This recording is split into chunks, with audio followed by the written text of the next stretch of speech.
Southern California, good afternoon, and welcome to another edition of the SoCal Supreme Sports Show. Today we have ourselves a jam-packed show as we have a lot to get into, such as the Lakers and the Clippers. They've been making things rather interesting. The Clippers, they're kind of getting hit by the injury bug as Kawhi Leonard was out for Game 3 and they're down 2-1 to the Phoenix Suns. Again, the Clippers eclipsed the Suns. And what happened to the Lakers in Game 2? They looked so great in Game 1, and then Game 2, they lost to a shorthanded Grizzlies team. Can they turn the tide in Game 3? And the LA Kings are deep within their series. The two games within their series, they split their series. And is there any concern for Dodgers in Dodgerland, as fans are starting to voice a little concern for the Dodgers? Also, I have a little announcement to make, and it's a public service announcement that y'all are not going to want to miss. The NFL draft is next week, and I guess I'll discuss a little of the NFL draft and who the Rams and maybe the Chargers should take. All that more here on the SoCal Supreme Sports Show. This is Teran Rodriguez bringing you another edition of the SoCal Supreme Sports Show here on iSports Radio, your direct feed for all that is sports.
And welcome all to another edition of the SoCal Supreme Sports Show.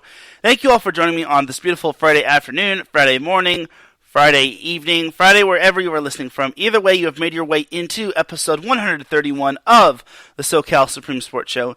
And without any further delay, let's get started. But first and foremost, the SoCal Supreme Sports Show would not be where it's at without iSports Radio providing the platform to go live on Spreaker. Please do follow iSports Radio on several different social media platforms such as Twitter, TikTok, and Instagram. We also have a Facebook page for those that still use Facebook, as all you just gotta do is type in the word IE, then sports, then radio in the search bar, like and follow, and then that's how you'll be able to follow iSports Radio on Facebook. We also have a website, www.iesportsradio.com, and when you go there, you'll see a Patreon link at the top. If you decide to donate, donations will start out at $5 a month once you click that link to donate. This will get you a shot from all 26 of our shows, and higher tiers include iSports Radio merchandise, access to ISRU, the podcasting university of iSports Radio, and even a chance to be featured on a segment of our flagship show, The Defining Moment, with the one, the only Larry B. Because for the past 8 years, going on 9 years in about a few weeks or so, iSports Radio has been bringing you amazing content ranging from interviewing legendary athletes, coaches, and other authorized media personnel, to building tailor-made shows dedicated to all major sports days around the country. All the while, we've been continuing to be by the fans and for the fans, and with your help, we are ready to take the next biggest step. Thank you to everyone for all of your support and for making iSports Radio your direct feed for all that sports. Shout out to our Patreon supporters, Bay Area Raised Apparel, Key to the Gate, Marcus Losgreat, and a donor that wishes to remain anonymous. Also, I do want to make note of this, is that iSports Radio is doing its third annual iSports Radio mock draft contest, and the rules are simple. Try to predict each and every draft pick in the NFL draft, which is going to be next week, to the best of your ability. And you can't make any trades, no fancy stuff, none of that. No soup for Jew. And whoever is the closest to basically having the most perfect mock draft or the perfect draft will get shoutouts from all of our IE Sports Radio shows. And you also get hooked up with some IE Sports Radio merchandise. So get your mock drafts to Mike Pat, who is on Twitter at let's wine underscore. His Twitter is at let's wine underscore. Let me just get that right. Let's wine underscore IESR. I didn't want to assume, but I knew it was let's wine something underscore. But his Twitter is at let's wine underscore IESR, and he also has Instagram, but you're better off using Twitter. That's how you'll mainly reach him. All right, with all that said and done, let's get going. As Adam Karnick pops in the chat room, he says, "Good afternoon, Teran. The Dodgers are in trouble in Wrigley already." Well, it's very early in the season, and I'm not overly concerned about the Dodgers, Padres, and Angels all that much. But I'll get into the Dodgers in a little bit later. So let's start off with the NBA. So the Lakers and Clippers both are on the road. Well, both have a disadvantage in terms of its playoff series, as they're both basically, well, they have the unfortunate honor of basically not having home court advantage in this series. The Lakers are the 7th seed and they're taking on the Memphis Grizzlies, while the Clippers are the 5 seed and they're taking on the Phoenix Suns. Now, 5 versus 4 seeds are always so unpredictable. Sometimes the 5 seed surprises everybody, and then sometimes the 4 seed just comes out on top. For the Clippers' sake, on paper, the Clippers look like the better team, but once the Suns are all together and they have all their pieces on the board, all they just gotta do is just get it together and basically put it piece by piece. So in terms of the Lakers, since they were the ones that first started off their playoff series between the two teams, they actually beat the Memphis Grizzlies 128-112, which was darn right impressive. So they were down at halftime. They were down 6 at halftime on the road. So when you consider that, it's not all that bad, considering it's tough to play on the road, and obviously Memphis is a good team. But for the Lakers, they were down by 6. They worked their way back up, and they eventually led in the fourth quarter.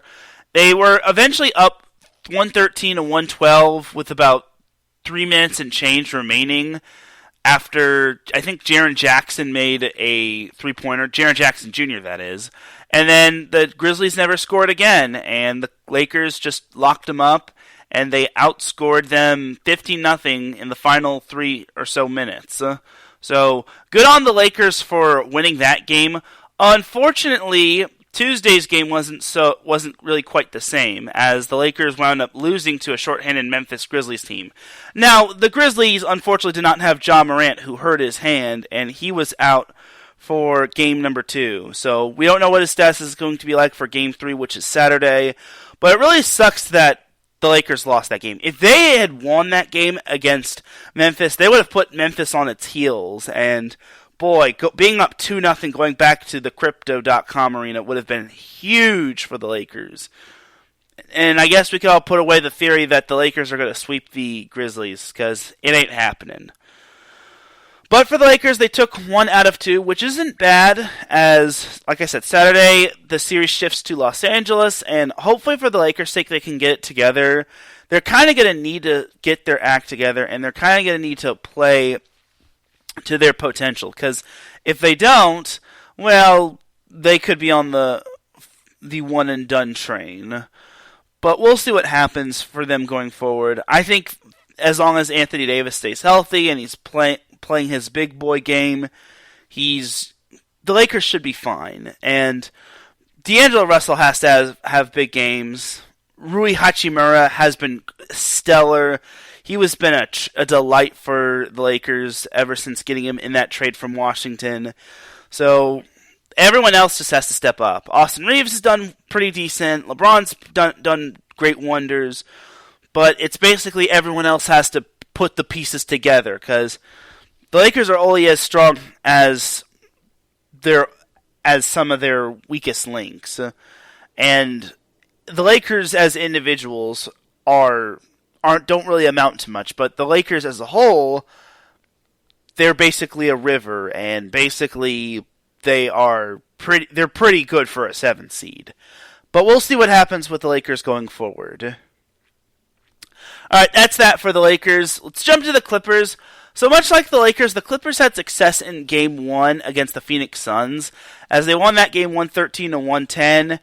It was kind of back and forth, as the Clippers led at halftime despite all of Phoenix's efforts. Then the two teams were tied after 3 quarters, and then the Clippers narrowly escaped with some well-timed baskets. They actually kept a healthy lead going into the final minutes, and fortunately they didn't allow the Phoenix Suns to cook, which is a good thing. The bad thing is for the Clippers is that Kawhi Leonard aggravated his knee in Game 1, but he played through it in Game 2, but then he re-aggravated it, and then he was out for Game 3. So in Game 2, the Clippers lost that one. I kind of blanked on the score. I think it was like 122-108. I'm not looking at the ESPN SportsCenter app, but it looks like I'm going to have to.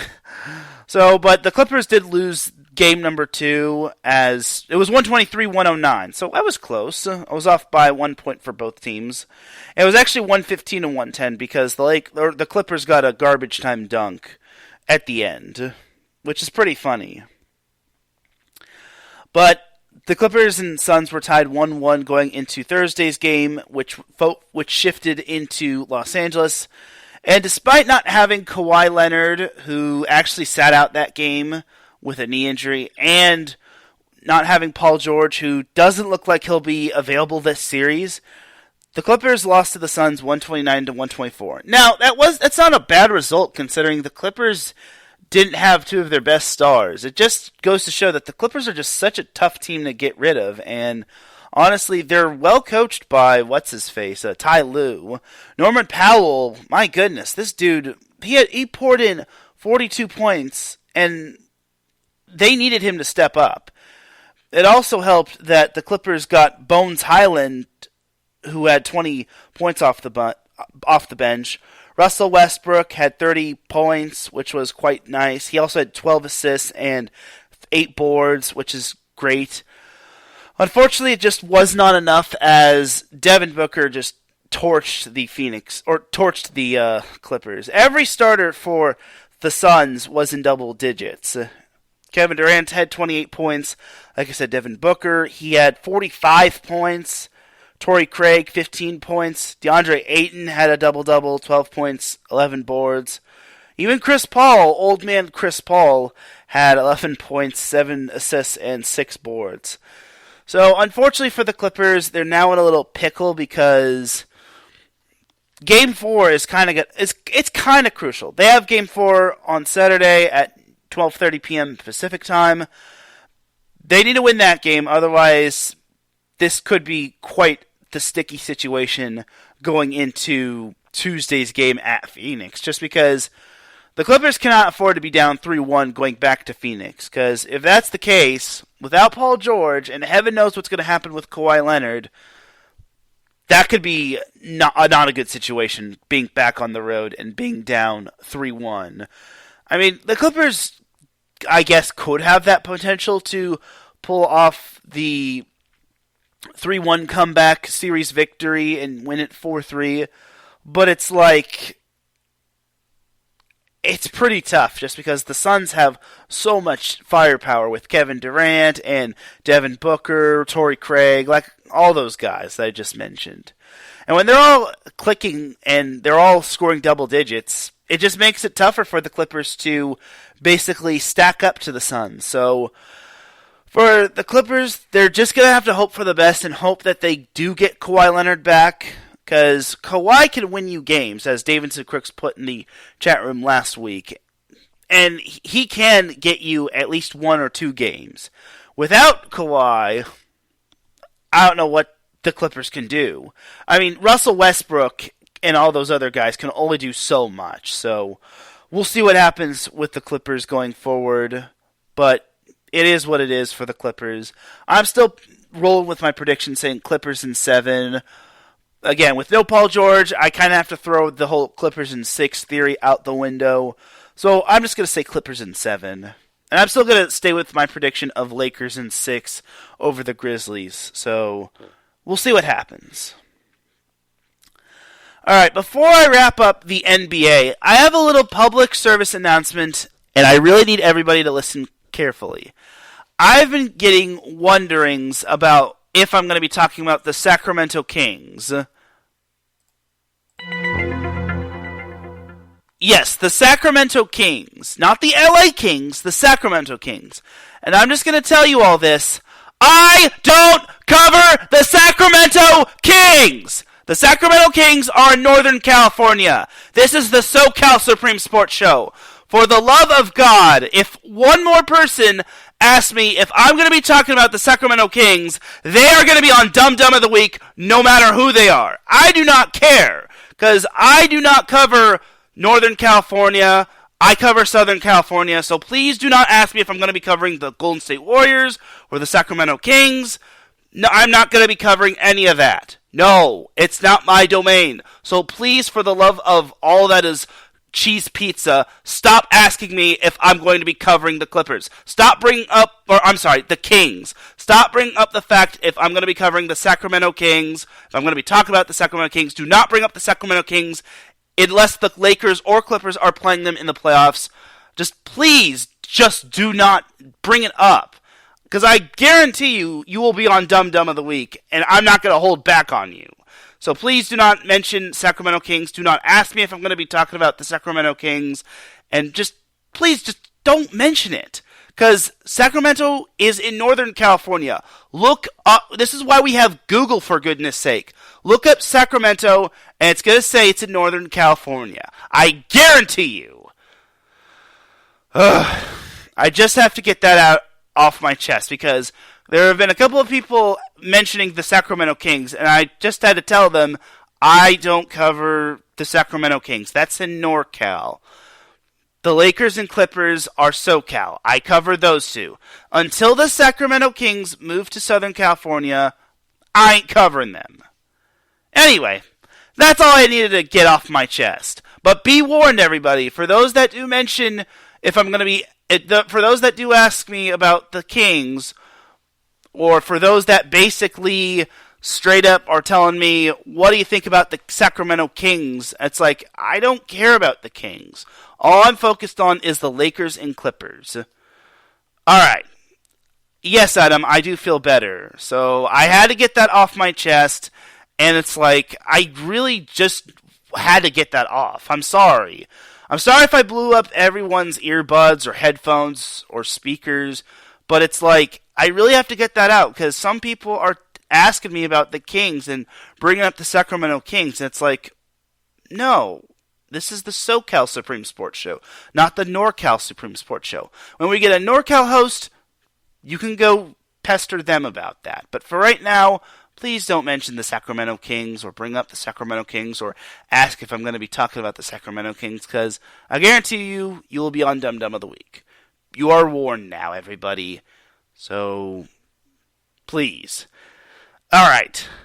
With that out of the way, let us move on from the NBA. And let's move on to the NHL, as since Adam Karnick is in, we might as well talk about the Los Angeles Kings, just because they're the only team from Southern California, let alone California in general, that's in the playoffs. So, following their freeway face-off win over the Anaheim Ducks to conclude the regular season, they found out they were going to be taking on the Edmonton Oilers. Now, it is a rematch of last year's playoff series, which was won by the Oilers. But for the Kings, they came in hot, they looked pretty good, and they actually took the first game in dramatic fashion. They were down 3-2 throughout most of the third period, and then with about 16 seconds left, they actually managed to score before regulation ended, which was quite nice, as Alex Kopitar scored a power play goal with about 17 seconds left, not 16 seconds. Sorry. So Alex Kopitar, or Anze Kopitar, scored with 17 seconds left. So good on him. And eventually, the Kings got the game-winning goal courtesy of Alex Iafallo. I'm sorry if I mispronounced that. But Alex Iafallo was the one that scored the game winner for the Los Angeles Kings to lift them on the road against the Edmonton Oilers 4-3 in Game 1. That was Game 1, and that was quite the incredible win. Now, Game 2 was not too kind to them, not too kind to the Kings, as the Kings unfortunately lost that one 4-2, which is quite the bummer. They fell behind 2-0, but then they scored the next 2-0 in the first period, but then they got their act together in the second period as they scored twice in that period, and then in the third period, the Kings unfortunately just ran out of gas. Now, for the Kings, it's kind of tough to beat the Oilers or any team on the road when you're playing from behind. It just makes the game a whole lot tougher. So, unfortunately for the Kings, they can't afford to play any sort of catch-up with or play from behind from Edmonton. So, unfortunately, yeah. And Adam brings it up in the chat room. This is what I was about to go into next. Kings had plenty of chances in Game 2. 4 power plays all came up empty. Yeah, and when you're not converting on your power play goals or power play opportunities, you're going to have a tough time winning games as well. And you need to convert those because that's basically your golden opportunity. Now, it's not a guarantee, but it is a golden opportunity. So, unfortunately for the Kings, they just could not get that second win. But hey, going 1-1 in Edmonton isn't all that bad, especially since the series shifts over to the Crypto.com arena tonight. So, yeah, the Crypto.com arena is going to be busy this weekend. You've got the Kings, the LA Kings tonight, and then you've got the Clippers and Lakers on Saturday. So, man, that's going to be where it's at. So, game time tonight is at 7 p.m. Pacific time, and it's a crucial game for the Kings. It would be nice to see them go up 2-1, but as long as they get at least one game at home, then they should be good. And then they have the Oilers on Sunday, and then on Tuesday, if Game 5 is necessary, then the Kings and Oilers will be playing in Edmonton, and then Game 5 will be needed. I'm sorry. Game 5 is on Tuesday at Edmonton with a time to be determined. And Game 6, if necessary, will be next Saturday, and then heaven knows what's going to happen if Game 7 is needed. Which, I hope that it doesn't get to that point, but if the Kings do need Game 7 to beat the Oilers, then so be it. But if history does repeat itself, then it won't be good news for the Kings. But yes, Adam, the Kings and Oilers play again on Sunday. So, yeah, Crypto.com is going to be really busy this weekend as Kings and Oilers will be playing on Friday tonight and Sunday.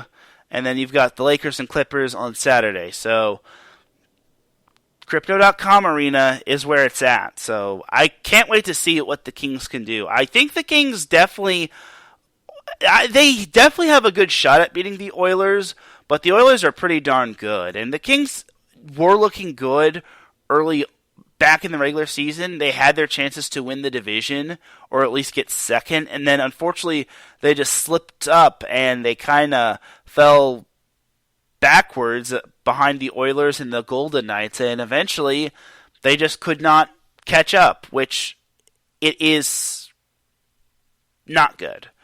Adam says, if Game 7 is needed, all of Alberta will be on major stress alert. Kings get the Oilers to 7 games 2 years in a row. Oof. Yes, that will be true.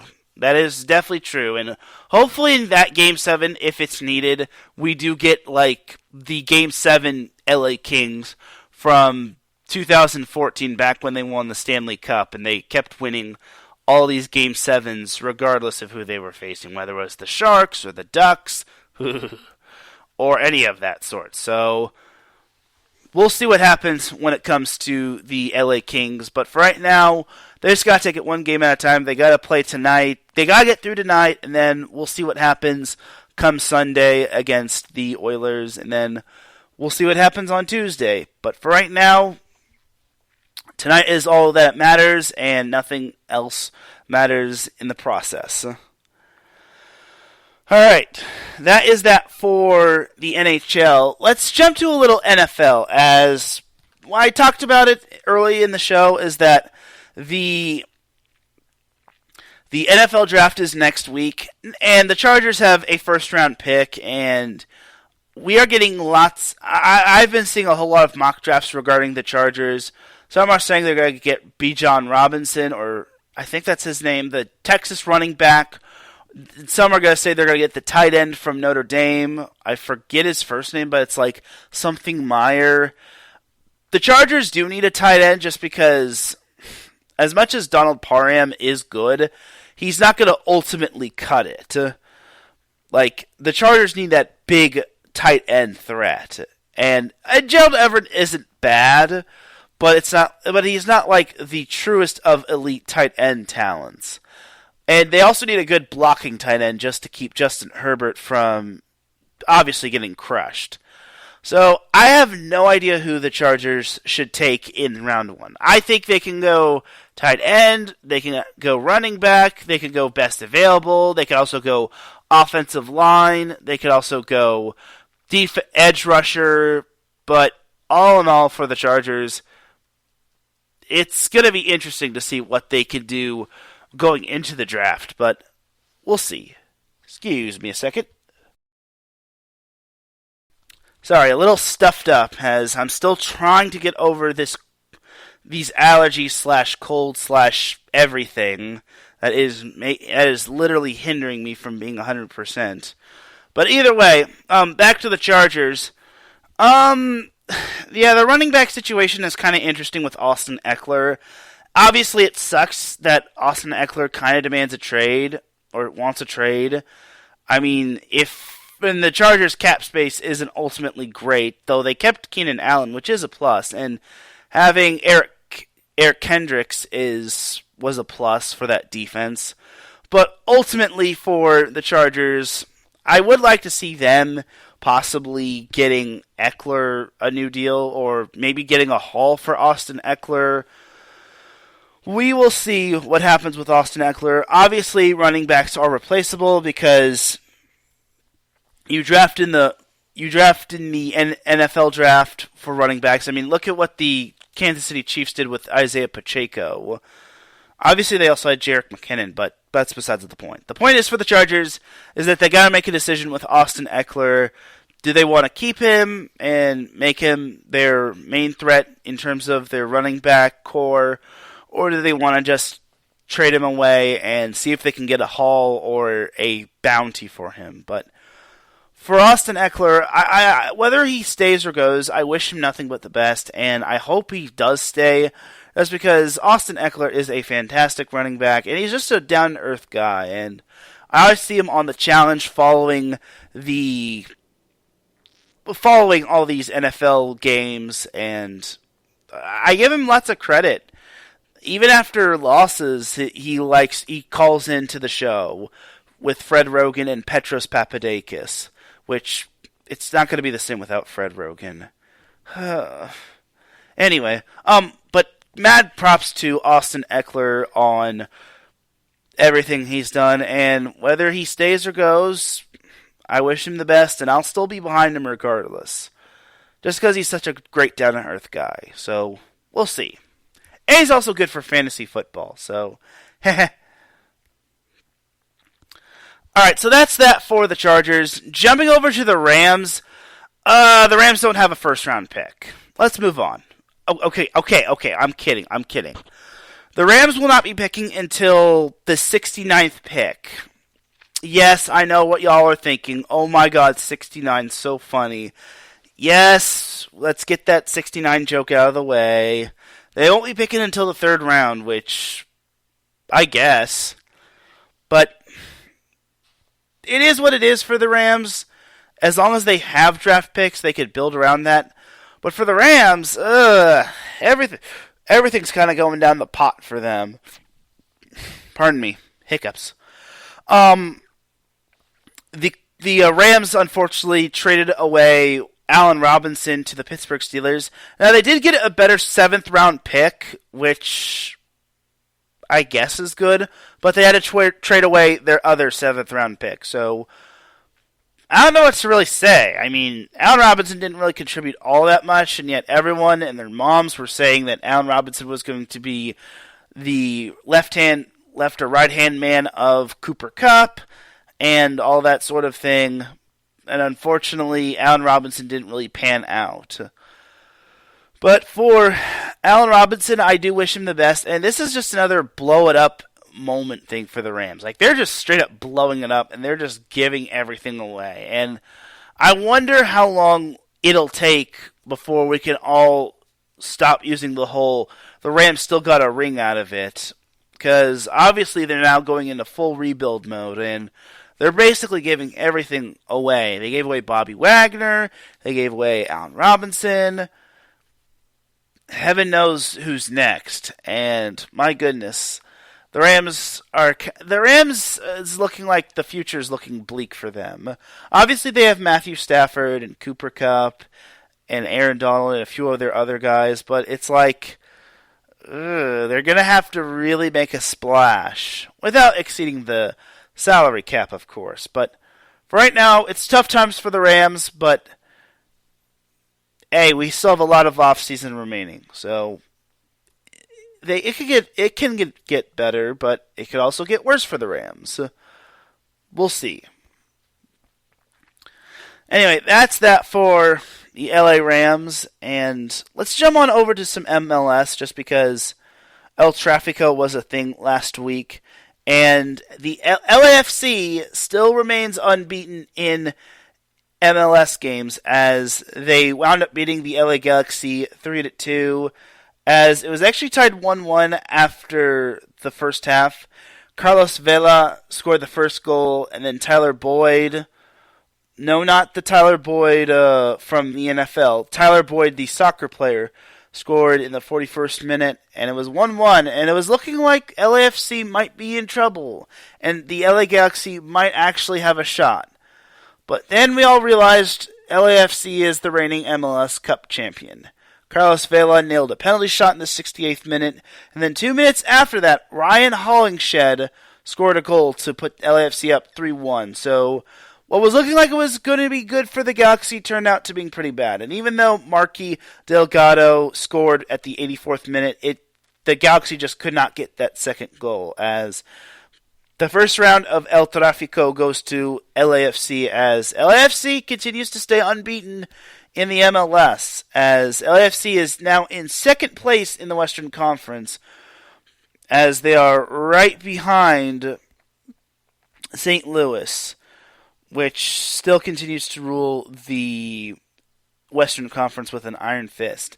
Though they have played one game more than everyone. Though you also have to remember that some of these teams have played one game more than LAFC just because their first week got canceled because of weather and the Coliseum just not having good enough turf or whatnot. The Galaxy, on the other hand, just continues. When it rains, it pours for them, as unfortunately for the Galaxy, they are second to last in the Western Conference, and once again, they still have yet to win a match in the MLS. Tough times for poor LA Galaxy, as, man, Chris Klein's seat has to be getting very warm. But back to the Galaxy, they've lost 3 in a row as they'll look to get their first win of the season this Saturday, which that's tomorrow, against Austin FC. They'll be playing at the Dignity Health Sports Park. So, for the Galaxy's sake, I really hope they're able to get this win. They can't get any worse than this, and Austin is 10th in the Western Conference, so there may be hope for the Galaxy after all. As for LAFC, they will still remain on the road as they play Nashville in Nashville on Saturday. And then after that, they will start the first leg of the semifinals of the CONCACAF tournament as they play the Philadelphia Union. And then the second leg will be on May 2nd, which that does not interfere with LAFC's schedule, as they won't have another game in the MLS until May 6th when they hit the road to Northern California to take on San Jose. Like, other than LAFC's home game in the second leg against the Philadelphia Union, LAFC will not be at home in an MLS match until they play Kansas City. So that's kind of going to be interesting right there when it comes to LAFC. But at least they'll get Kansas City, San Jose, and St. Louis at home. And they'll also get Atlanta home in a 6-match homestand. So for LAFC, it's looking good for them. And that CONCACAF tournament, or the CONCACAF semifinals, begin next week. And it's sure to be fun times for LAFC just because, well, they're in the semifinals, and they're taking on the Philadelphia Union in a rematch of last year's MLS Cup. It doesn't get any better than that. So we'll see what happens when it comes to LAFC taking on the Philadelphia Union.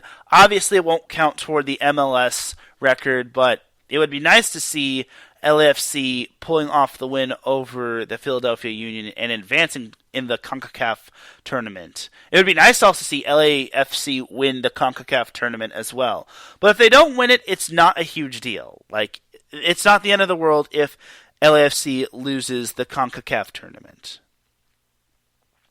As for the Galaxy, like I said, their next game is against Austin, and they should enjoy being at home because their next game will be at Orlando, and then they'll have 2 more home games starting off in May, as they've got Colorado on the 6th, and then they'll have San Jose on the 14th. And then they've got this weird midweek matchup against Columbus, so at Columbus, mind you. So it's going to be quite interesting to see what happens with the LA Galaxy. And hopefully for their sake they can get a win.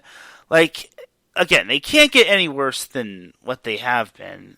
But for the Galaxy, it's just been really bad times for them. And losing to LAFC just does not make matters better. So we'll see what happens with the Galaxy. But for right now, it's just fire Chris Klein if you're a Galaxy fan, and you're just praying Chris Klein eventually goes bye-bye. Alright, so that is that for the MLS portion of the show. Jumping to the NWSL.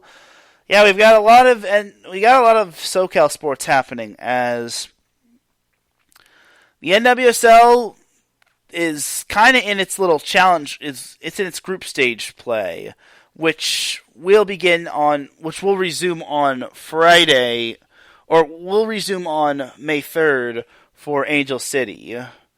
But as for Wave FC, they won't resume group stage play until May 31st. So quite interesting if you ask me. So it's divided into 3 regions: the east, the west, and the central. So, unfortunately for for Angel City, they lost to OL Reign, losing 2-0, which really sucks. And then as for Wave FC, they were able to beat the Portland Thorns 1-0, which is actually pretty good. It's a good win for them. Unfortunately, the week before, they lost to OL Reign in NWSL play, as they wound up losing 1-0 on the 15th of April, which was last Saturday. So it's a tough first loss of the season, as the two are back at it against one another, as Wave FC and Angel City are actually back at it against one another on Sunday against one another, as Angel City will be hosting Wave FC at the Bank of California Stadium. Looking at one another's records in the NWSL standings, Wave FC is in 3rd place behind Washington and Portland, having beaten Portland in group stage play of the NWSL Cup. That's pretty impressive. So we'll see if Wave FC can do it again in actual NWSL play. And then for Angel City, they're 7th, and we'll see what happens with them going forward. But for right now, for Angel City and Wave FC, all that matters is this upcoming meeting between those two teams. And I can't wait to see what round 1 brings between Wave FC and Angel City. I think it's going to be a great battle between those two teams, and I can hardly wait. Alright, so that is going to do it for the NWSL portion of the show. We're going to take ourselves a quick little break, as we're actually ambling right along for the most part. But when we come back, we'll discuss some MLB, and we'll see what we have in store regarding the other SoCal sports.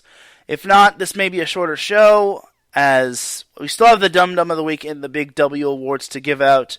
So don't go anywhere. You are listening to the SoCal Supreme Sports Show here on IE Sports Radio, your direct feed for all that sports. We'll be right back after this.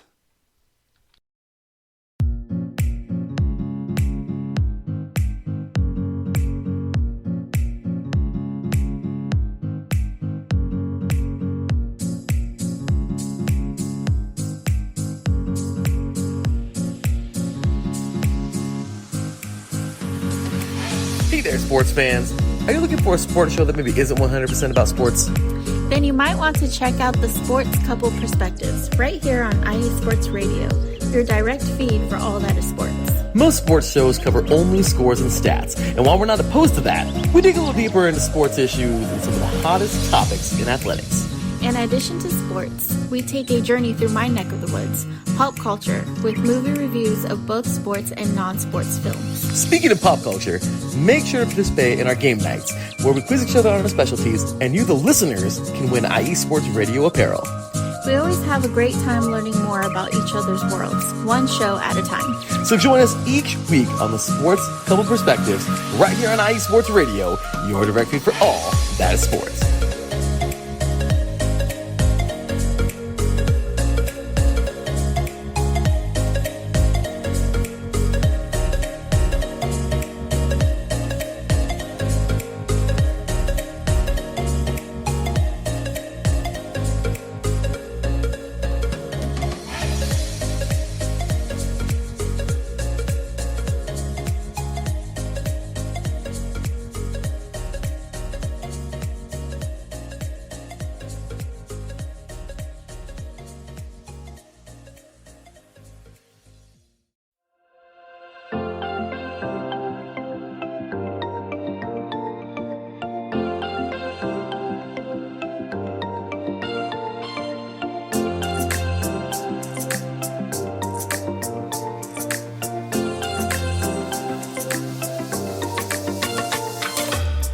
Are you a fan of Buffalo sports? Are you thinking of changing loyalties and becoming a Buffalo sports fan? Do you even know where Buffalo is on the map? Did you know Canada is closer to Buffalo than New York City? Welcome to the Buffalo Huddle, every Tuesday night at 7 p.m. Eastern Standard Time and 4 p.m. Pacific Coast Time on IE Sports Radio, your direct feed for all that is sports. I'm your host, Patty Bax. This is a podcast designed for you, the passionate sports fan. I know you love your sports. Who doesn't? I cover Buffalo sports and so much more by bringing in the human elements. I call it Buffalo sports with a twist. Join me as we take a journey into the world of Buffalo sports. I guarantee you'll fall in love with Buffalo just like I did.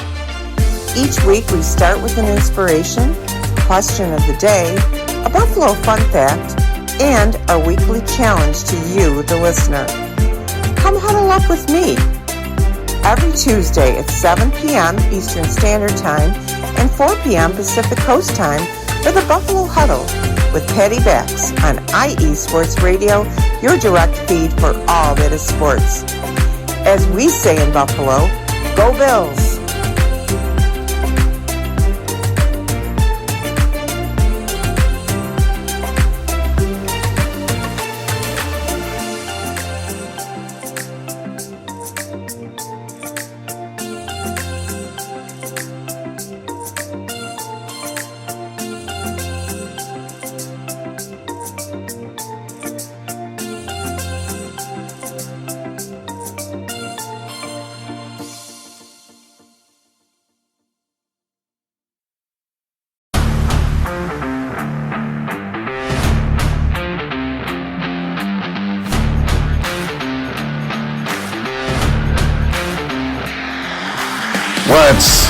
good, fight fans? It's your boy, Marcus Los Great, here to give you what you want, here to give you what you need. Yeah, man. Yeah. I'm coming to you live, straight from your mama's basement with a crispy, awesome white tea. We're coming to you live every Tuesday at 10 p.m. Eastern Standard Time. Powered by IE Sports Radio, your direct feed for all that is sports.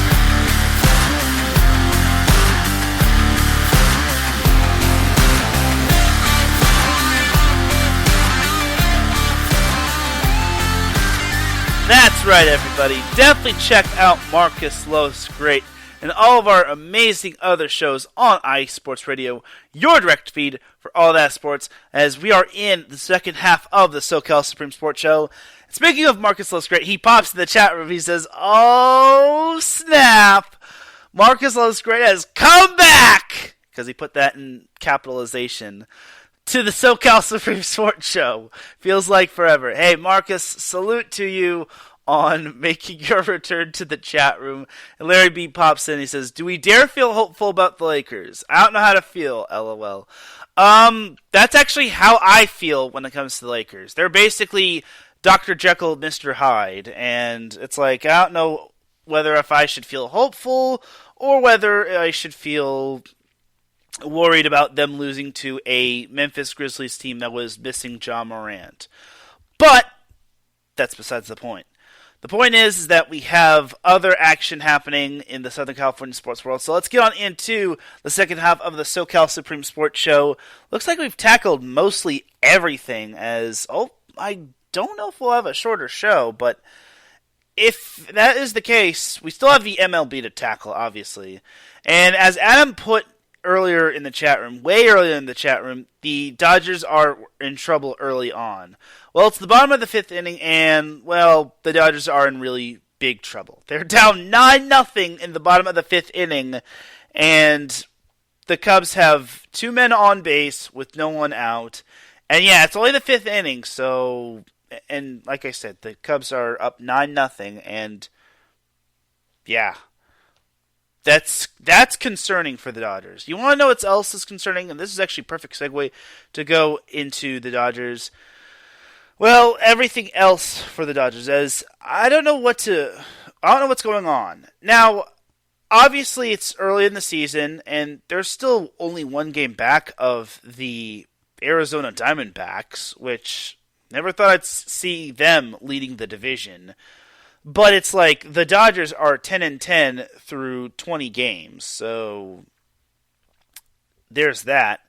So this past Friday, the Dodgers obviously played the Chicago Cubbies at the Chavez Ravine, and to my dismay and to everyone's dismay in Southern California, the Dodgers lost 2 of 3. They lost the first game 8-2, but won the second game 2-1. And then on Sunday they lost to the Cubs 3-2, which is no bueno. And it got worse for the Dodgers as they lost 2 out of 3 to the New York Mets, as they lost the first game 8-6, but they won the second game 5-0, which was nice. And Kershaw won his 200th game in that win over the Mets, which that's a big W award right there, but more on that later. But then the Dodgers lost the rubber match to the Mets, losing 5-3. Now, yesterday was a good day for the Dodgers as they wound up winning 6-2, though they needed a grand slam from James Outman, of all people, as, man, he crushed that ball, and it was a grand slam in the top of the ninth inning to break a 2-2 tie, and that's quite incredible on what happened in that match, in that game yesterday. So I hope that the Dodgers didn't use up all their hits and runs, because they're getting trounced right now against the Cubs. But for the Dodgers, they're 10-10, and I don't know what to really feel about them. It's like, should I be concerned about them, or should I wait and see. I feel I'm on the wait and see train just because it's a 162 game season, not a 20 game season. So we'll see what happens with the Dodgers going forward. For right now, I just hope they don't have any more bad games like they are having right now against Chicago today, because they've got the Cubs on Saturday and Sunday at 11:20 a.m. Pacific time. Then on Tuesday, Wednesday, and Thursday, following their day off on Monday, they hit the road to the Yinzer City to take on the Pittsburgh Pirates. Then on Friday, Saturday, and Sunday, they are back at the Chavez Ravine next week to take on the St. Louis Cardinals, which should be a big series right there. That could be the make or break series right there. I'm just going to also say this right now. Of all the SoCal teams in the MLB, the Dodgers are actually the most decent one, as the other ones, the Angels and Padres, are under 500, which for the Padres, it's not ultimately surprising. They just got back Fernando Tatis Jr., back from his little suspension / his little injury / his whatever, how many games he missed. But anyway, for the Padres, they lost 3 out of 4 against the Brewers. As I mentioned last week, they lost to the Brewers 4-3 in extra innings. Then on Friday, they got blasted by the Brewers 11-2, which was big yuck. Saturday, they demolished the Brewers 10-3, and then last Sunday, they lost to the Brewers 1-0, which was no bueno. Then on Monday, Tuesday, Wednesday, they took on the Atlanta Braves at Petco Park, and they lost 2 of 3 in that one, as they lost to the Braves 2-0, and then on Tuesday they lost to Atlanta 8-1. I want to say that was like their Atlanta's 7th or 8th win in a row.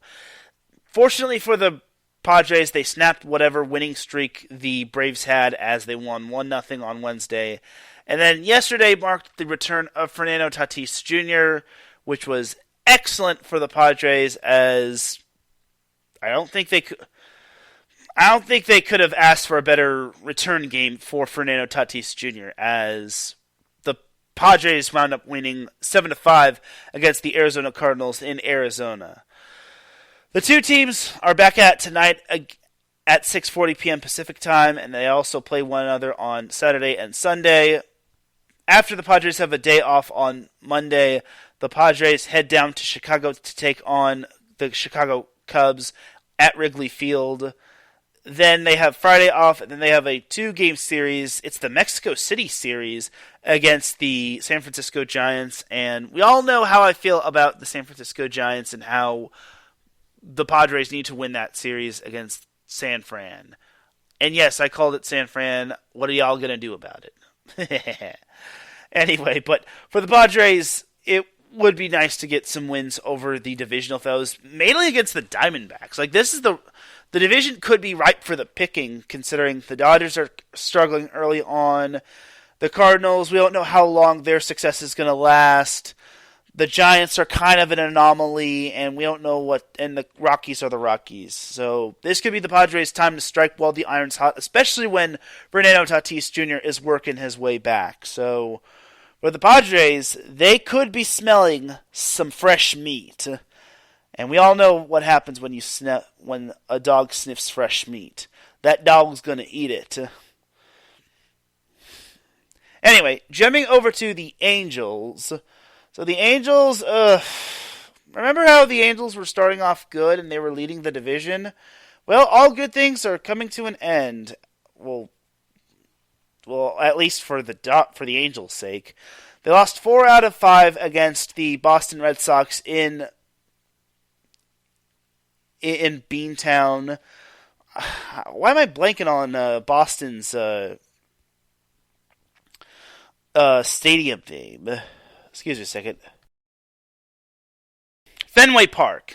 I don't know why I was blanking on Fenway Park, but anyway, the Angels lost to the Red Sox last Friday 5-3, and then they lost to the Red Sox on Saturday 9-7. They should not have lost that one. I'm just going to say that right now.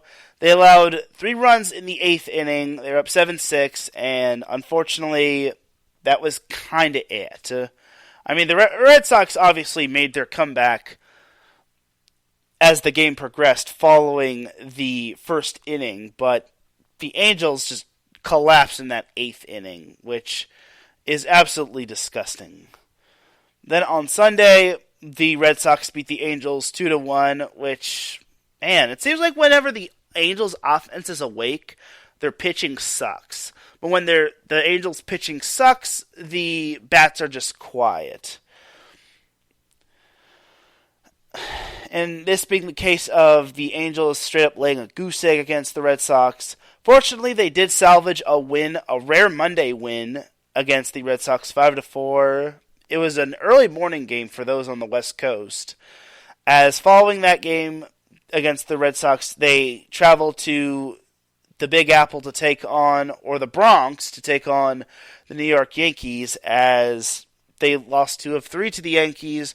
They beat the Yankees 5-2 in the first game on Tuesday, but lost 3-2 in 10 innings against the Yankees, which, yikes.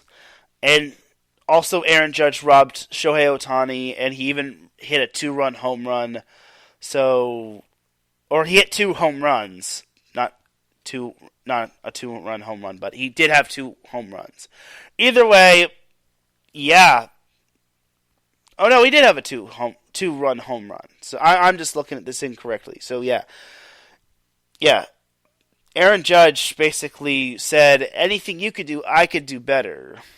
And I could do everything better than you. And then yesterday, the Yankees beat the Angels 9-3. And what's worse is the Angels lost, I forget his last name, but it was Noah Ohapi, which, losing him to injury was not fun. Or Logan Ohapi to injury, which, man, when it rains, it pours for the Angels, as now the injuries are starting to pile up, and I'm starting to get really concerned for the Angels now, because their good fortune was pretty much done. Their good fortune they had early on, but now it's basically starting to run out, as it's like I'm starting to get afraid as for the Angels. I really am, just because, well, it's not good. The Angels seem to always have this whole thing as they start off strong and then they wind up falling flat. And losing Logan Ohapi is not good. Obviously, he's been stellar as of late, but hopefully it's nothing too bad. Hopefully his injury isn't too bad, just because the Angels need as much firepower as they need.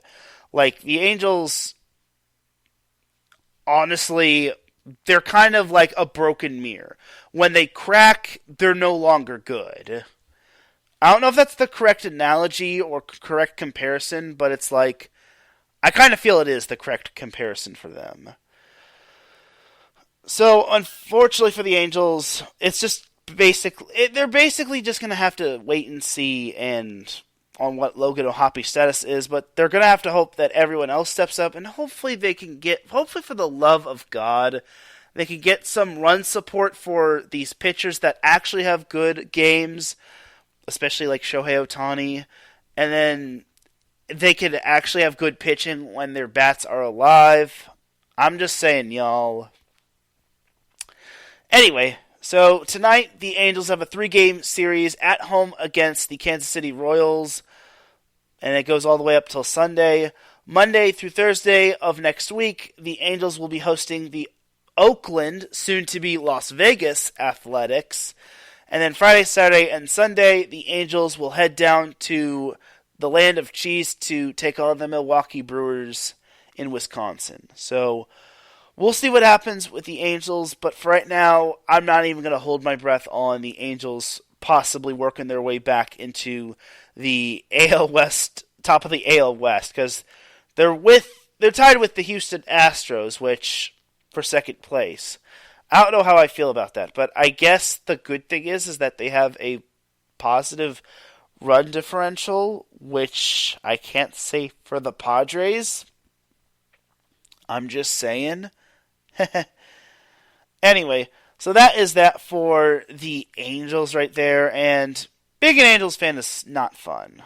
You're basically fresh meat for all the other prey in not only the division, but in the conference as well. But we'll see. Alright, so that is that for the Angels. I want to say that might be it for everything. I want to say that's actually it for practically everything, because we don't have... I covered pretty much NFL, which there wasn't too much to talk about, other than Allen Robinson getting traded from the Rams. The NBA I discussed, the MLB I discussed, the MLS I discussed, the NWSL I discussed.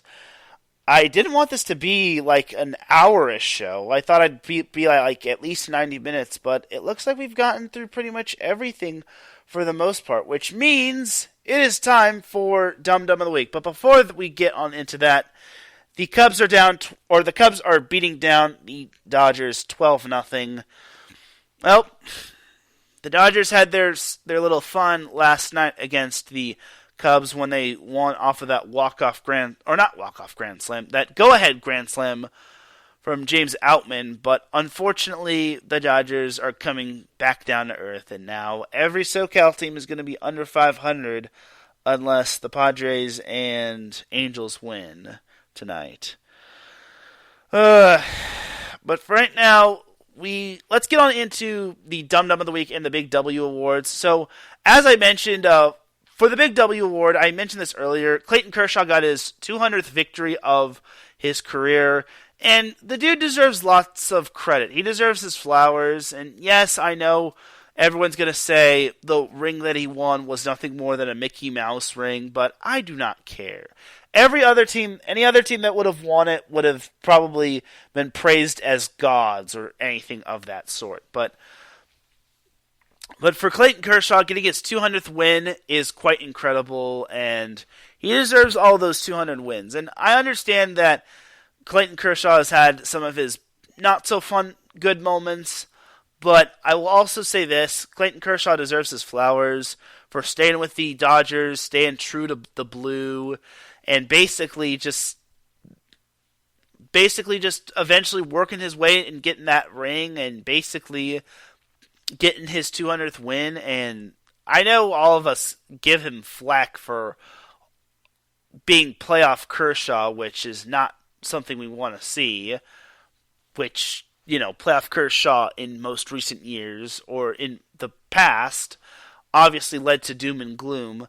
But for Clayton Kershaw, he deserves his flowers and he deserves his praise for getting his 200th victory. So, good job to Clayton Kershaw. He gets the Big W award, and I'm happy for him. So, now let's get on into the Dum Dum of the Week awards. So, the Dum Dum of the Week award basically goes out to someone or an organization that basically does something dumb. And I also give out, I guess, the Big W award to Dan Snyder for finally selling the the Washington Commanders.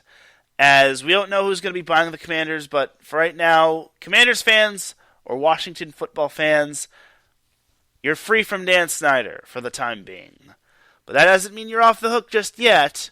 So we'll see what happens with y'all, but Dan Snyder finally sold the team, and I gotta give the Big W award to Commanders fans who stuck with Dan Snyder.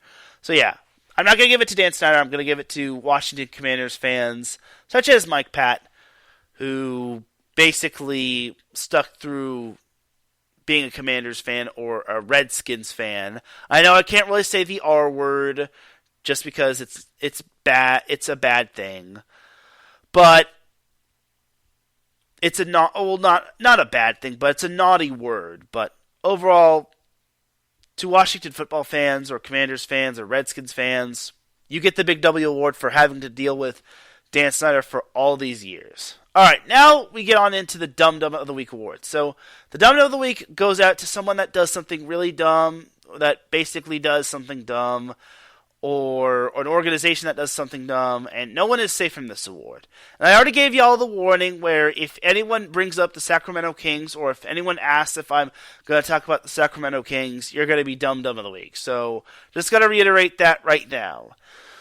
So, for the mini Dum Dum of the Week award, excuse me a second. As you can tell, I'm battling some allergies, but let's just say I don't know how to read, and I'm kind of silly. I'm kind of not the sharpest tool in the shed.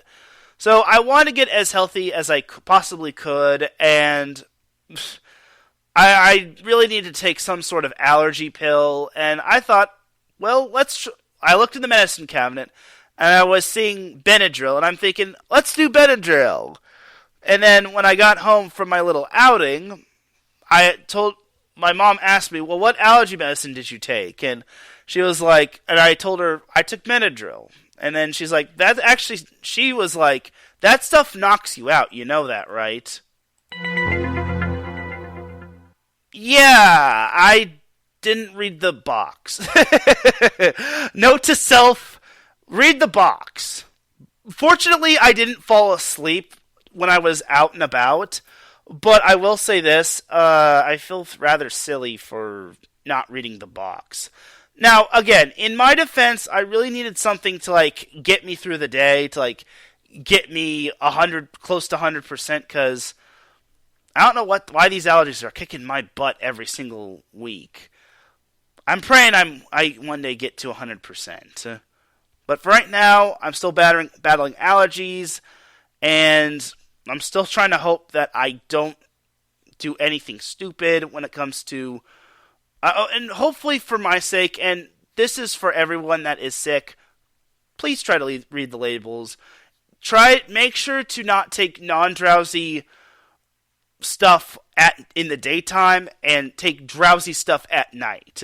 Because if not, then you're screwed in terms of your sleep schedule.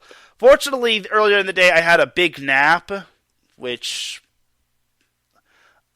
it benefited me, but unfortunately, I didn't know Benadryl worked that way. I thought I was taking non-drowsy stuff, and I didn't know Benadryl worked that way. So, yeah, I'm the mini Dum Dum of the Week award. I would have given myself Dum Dum of the Week, but I gave myself Dum Dum of the Week last week, so I get the mini Dum Dum of the Week. And in my defense, I was sick, and I was trying to do everything in my power to make sure I'm 100%, but stupid flu season. Grumble, grumble, grumble, grumble, grumble. Anyway, so that's the mini Dum Dum of the Week. Now we gotta get into the Dum Dum of the Week awards, as we actually have 2 Dum Dum of the Week awards to give out. Well, multiple Dum Dums of the Week awards. So we'll start off with this one, and this one actually goes out to a certain group. Now, everyone has their little superstitions, and every fan has their little superstitions about how everything goes in terms of their fandom. So, there is this one little girl who is the daughter of DeMar DeRozan, who screamed every time one of the Toronto Raptors players was at the free throw line, and believe it or not, the Raptors unfortunately missed a bunch of free throws in their play-in game against the Chicago Bulls. And eventually the Chicago Bulls wound up winning that play-in game, and the Raptors eventually saw their season come to an end. And I guess I should also throw this in there, that Nick Nurse is officially gonzo. Maybe he should come to the Lakers. We don't mind demoting Darvin Ham to assistant coach. I digress. Okay, but unfortunately, people are stupid nowadays, and they decided to actually post threats to DeMar DeRozan's daughter, who was the one that was screaming every time the Raptors were at the free throw line. And it's very disappointing that people were posting threats about DeMar DeRozan's daughter. And it got to the point where security actually had to escort DeMar DeRozan's daughter out of there, just because they didn't want her to basically get into any sort of hairy predicaments against Toronto Raptors fans. I really, really hate that. And it's like, it's a little girl. What? She's like 10 years old, I want to say. It's like, what? Fans, why are you literally making threats to a 10-year-old girl or something along that line? It's like, it's not your fault your players don't know how to make free throws. I mean, look at the Lakers. They don't make excuses for missing free throws. Like, the fact that people were making threats to DeMar DeRozan's daughter was absolutely disgusting. It's so saddening, and it's really heartbreaking, and people need to do better.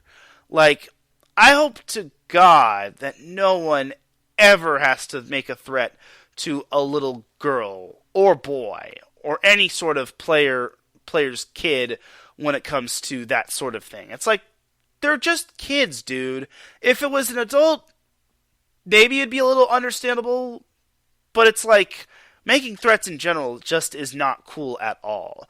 And especially to a 10-year-old girl, just because she was just trying to help her team win the game. So, to the people that made the threats to DeMar DeRozan's daughter, you're absolute scum, you are terrible, and you are this week's Dum Dum of the Week Award recipient numero uno. You are so dumb. You are really dumb. For real.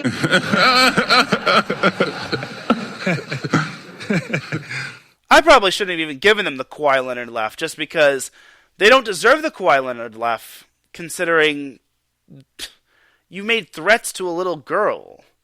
So that's my bad on giving him the Kawhi Leonard laugh.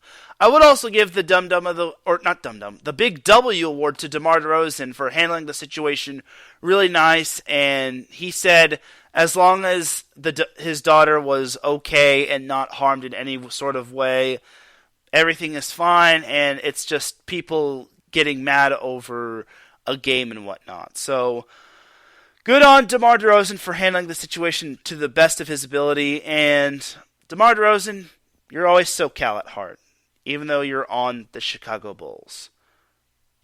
We love you, man.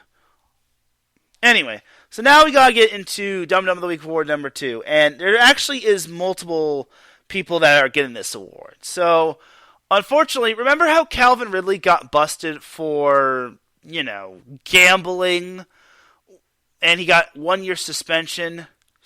Well, unfortunately, there comes a saying where people should learn from their mistakes. Other people should learn to basically follow the lead and to make sure that they don't follow in Calvin Ridley's footsteps. So, unfortunately, for a few of these players, they decided to basically do the same thing as what Calvin Ridley did. So, the following players got suspended 1 year for violating the gambling violation of the NFL. As the players are as follows: Quintez Cephas and C.J. Moore of the Detroit Lions and Shaka Toney of the Washington Commanders are suspended indefinitely through at least the conclusion of the 2023 season on betting on NFL games in the 2022 season. And the players could actually still petition for the reinstatement. And I also want to say that Jameson Williams was actually a part of this as well, but according to PFF, Jameson Williams did not bet on NFL games, but received the suspension for the location of where the bet was placed per his agent. So, I'm not sure what Jameson Williams is going to happen with him, but it's like, to all these players, I'm surprised you did not learn from Calvin Ridley and how he got suspended. I know what all of us are thinking. The NFL needs to let up on these gambling rules and let the players do whatever they want with their money. However, it's like, it's the NFL. Like, you can't really do anything about it. Like, the NFL will do what the NFL wants to do, and Roger Goodell is the Lion King, or the Tiger King, or he's basically the ruler with an iron fist. So I'm surprised these players just did not learn from Calvin Ridley's mistake. And then, unfortunately for a couple of these players, being Quintez Cephas and CJ Moore, they have been released by the Lions because of this whole debacle. So basically, that dumb decision wound up costing them a spot on the Detroit Lions roster. Now, I don't know if they would have made the roster entirely, just because it is tough to make a NFL roster, but it's like, you did this to yourself, and now you're paying the price. So, too bad, so sad, so goodbye. But it's just so dumb that they literally made this decision after they found out, because Calvin Ridley obviously got the book for what he did. And for these players that broke the rule, whether Jameson Williams did it or not, well, he should have been a little bit more cautious, and he should have learned from Calvin Ridley's mistake. And also, if you're going to make a bet, you might want to not use you might want to use a fake name to make sure you don't get caught. But to all those players that got suspended for gambling, even though Calvin Ridley was the prime example of make sure you don't gamble, you're this week's Dum Dum of the Week award recipient number 2. And I hate to give this award out to them, but you gotta learn from these other players' misdeeds. You are so dumb. You are really dumb. For real.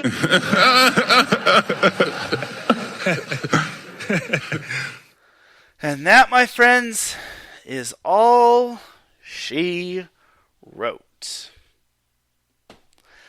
I know the NFL, I know what y'all are thinking. Oh, the NFL is unfair. The NFL needs to lay off on these gambling rules and let the NFL players gamble with what they want to gamble with. But it's like, you still gotta follow the rules. Until the NFL comes out with a statement saying NFL players could gamble however much money they want. Well, or bet on whatever games they want, or bet on whatever they want.